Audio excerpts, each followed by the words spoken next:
अलाउद्दीन खिलजी, वास्तविक नाम अली गुरशास्प, 1286-1316, दिल्ली सल्तनत के खिलजी वंश का दूसरा शासक था।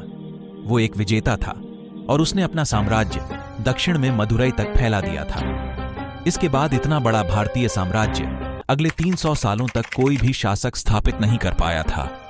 वह अपने मेवाड़ चित्तौड़ के विजय अभियान के बारे में भी प्रसिद्ध है। ऐसा माना जाता है कि अवधि में मलिक मोहम्मद जायसी द्वारा लिखे पद्मावत में वर्णित रानी पद्मावती की सुंदरता पर मोहित था। उसके समय में उत्तर पूर्व से मंगोल आक्रमण भी हुए, उसने उसका भी डटकर सामना किया।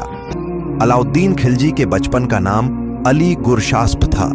जलालुद्दीन खिलजी के तख्त पर बैठने के बाद उसे अमीर ए तुजुक का पद मिला। अलाउद्दीन खिलजी ने सफलतापूर्वक मंगोलों के आक्रमण का सामना किया। मंगोलों ने कुतलुक ख्वाजा, जो कि कुबलाई खान का पोता था, ने करीब 2000 लाख की सेना के साथ दिल्ली सल्तनत पर आक्रमण किया।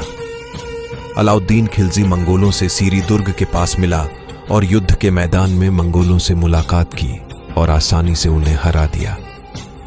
इसके अलावा मंगोलों के और भी आक्रमण तरघी के नेतृत्व में हुए।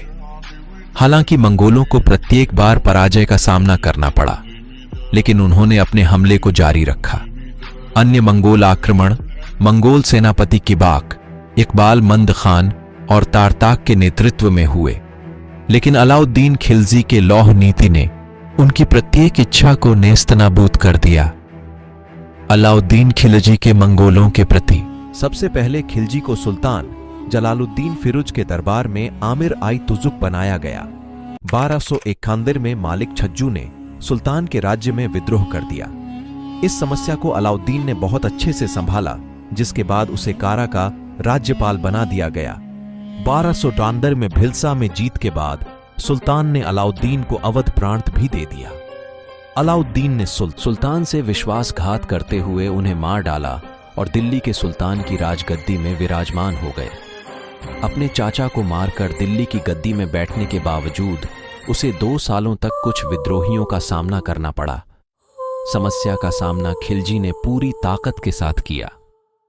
1303 ईस्वी गवाह थी रानी पद्मिनी में अपनी दिलचस्पी की वजह से अलाउद्दीन के लड़ाई में तख्ता पलट के इस काम में मोहम्मद शाह ने उस काफी साथ दिया था और इसके लिए उसे इनाम भी मिला था।